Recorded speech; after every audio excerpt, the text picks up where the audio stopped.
সকাল সকাল শাশুড়ি মাকে টাটা করে বেরিয়ে পড়লাম বাপের বাড়ির উদ্দেশ্যে।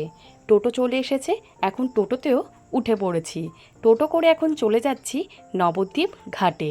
আমার শ্বশুরবাড়ি থেকে নবদ্বীপ ঘাট আসতে মোটামুটি সময় লাগে 5 মিনিট।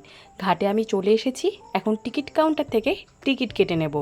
টিকিট কাটাও হয়ে গেছে, এবার আমি চলে যাচ্ছি নৌকো ধরার উদ্দেশ্যে। এটা হচ্ছে স্বরূপগঞ্জের ঘাট। ঘাট থেকে আমি নৌকো করে ওপারে যাব। ঘাটের থেকে নৌকো ছেড়ে দিয়েছে ওপারের উদ্দেশ্যে। ওই দেখো দূরে দেখা যাচ্ছে মায়াপুরের ইস্কন মন্দির। আজ সকাল সকাল এত সুন্দর ওয়েদারের সাক্ষী হয়ে রইলাম। এবার চলে এসেছি ফেরিঘাটে। নৌকো থেকে নেমে পড়েছি, এবার চলে যাব অটো ধরার উদ্দেশ্যে। অটো আমি পেয়েও গেছি আর অটোতে বসেও পড়েছি। অটো এখন ছেড়ে দিয়েছে, এবার আমি অটো করে চলে যাব কৃষ্ণনগর স্টেশন। কৃষ্ণনগর স্টেশনে আমি চলেও এসেছি।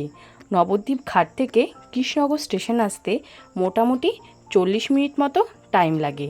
কৃষ্ণনগর স্টেশনের সামনে আমি চলে এসেছি। এবার আমি টিকিট কাউন্টার থেকে টিকিটও কেটে নেব। টিকিট কাটা আমার হয়ে গেছে, এবার রয়েছি ট্রেনের অপেক্ষায়।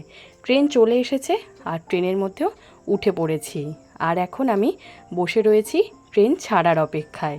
ট্রেন ছেড়েও দিয়েছে, এবার আমি ট্রেনে করে চলে যাচ্ছি আমার গন্তব্যস্থল বিননগরে। বিননগর আমি চলে এসেছি।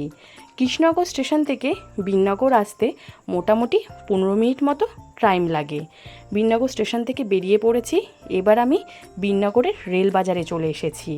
সেখান থেকে আমি মাছ মাংস নিয়ে টোটো করে এবার আমি চলে যাচ্ছি আমার বাপের বাড়িতে। টোটো কোর্ট থেকে নেমে পড়েছি, হাঁটা পথে চলে যাচ্ছি আমার বাড়িতে। চলো দেখি আমাকে দেখে মা কতটা খুশি হয়। দেখো মায়ের মুখ দেখে বোঝা যাচ্ছে মা আমাকে দেখে কতটা খুশি হয়েছে।